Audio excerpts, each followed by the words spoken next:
আসসালামু আলাইকুম। আজকে আপনাদের সাথে শেয়ার করব খুব সহজ এবং খুব মজার একটা রেসিপি, চিচিঙ্গা ভাজি। তো চিচিঙ্গাগুলোর স্কিনটা আমি ফেলে দিয়েছি।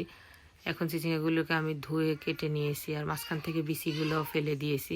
এখন চলেন ভাজি করার জন্য যা যা লাগবে।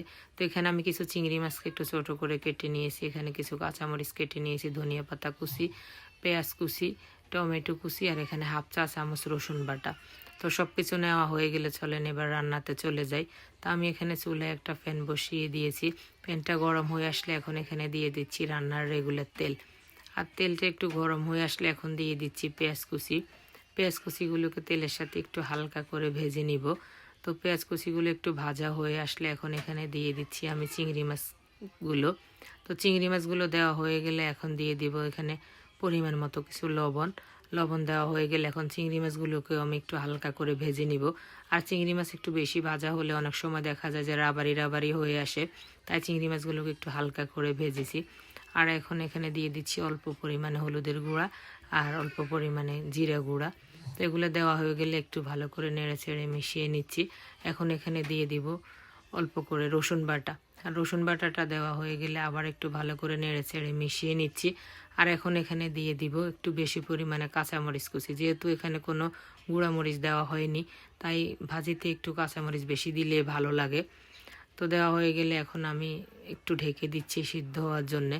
তো মাছগুলো সব কিছু একটু ভালোভাবে সিদ্ধ হয়ে আসলে এখন আমি এখানে দিয়ে দিচ্ছি আগে থেকে কেটে রাখা সেই টমেটোগুলো দিয়ে এখন আবার একটু ভালো করে নেড়ে চেড়ে মিশিয়ে নিচ্ছি। মিশানো হয়ে গেলে এখন এখানে দিয়ে দিব চিচিঙ্গা। তো চিচিঙ্গাগুলো দেওয়া হয়ে গেলে আবার একটু ভালো করে নেড়ে চেড়ে মিশিয়ে নেব। আর এই চিচিঙ্গা ভাজিটা হলো সাদা ভাত, রুটি, পরোটা সব কিছুর সাথে খেতে খুবই ভালো লাগে। বিশেষ করে সকালে ব্রেকফাস্টে ভেজিটেবল হিসাবে খুব ভালো যায়। আর দেখতে সাধারণ হলেও ভাজিটা খেতে অসম্ভব মজা হয়। তো এখন আমি এগুলোকে আবার একটু ঢেকে দিয়েছি। ঢেকে দেওয়ার পরে দেখলাম যে বেশ পানি বের হয়েছে, আর এগুলোকে ঢাকবো না। এখন এভাবে এই পানিগুলোর সাথে ভালো করে বারবার নেড়ে ছেড়ে এগুলো আমি ভাজি করে নেব। আর আবার ঢেকে দিলে দেখা যাবে বেশি পরিমাণে সিদ্ধ হয়ে যাবে, পানিও বের হয়ে যাবে। তো আমার ভাজিগুলো বারবার নেড়ে ছেড়ে দেওয়ার পরে এই পর্যায়ে এখন হয়ে আসছে।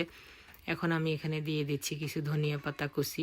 তো ধনিয়া পাতা কুচিগুলো দেওয়া হয়ে গেলে এখন আমি এগুলোকে আবার একটু ভালো করে নেড়ে চেড়ে মিশিয়ে নিব। আমার ভিডিওগুলো ভালো লাগলে লাইক কমেন্ট শেয়ার করবেন, সবাই আমার পেজটাকে ফলো করে রাখবেন। তো আমার ভাজিটা এই পর্যায়ে হয়ে আসছে, একদম তেল বেশি উপরে চলে আসছে। আজকের ভিডিওটা এ পর্যন্ত। আল্লাহ হাফেজ।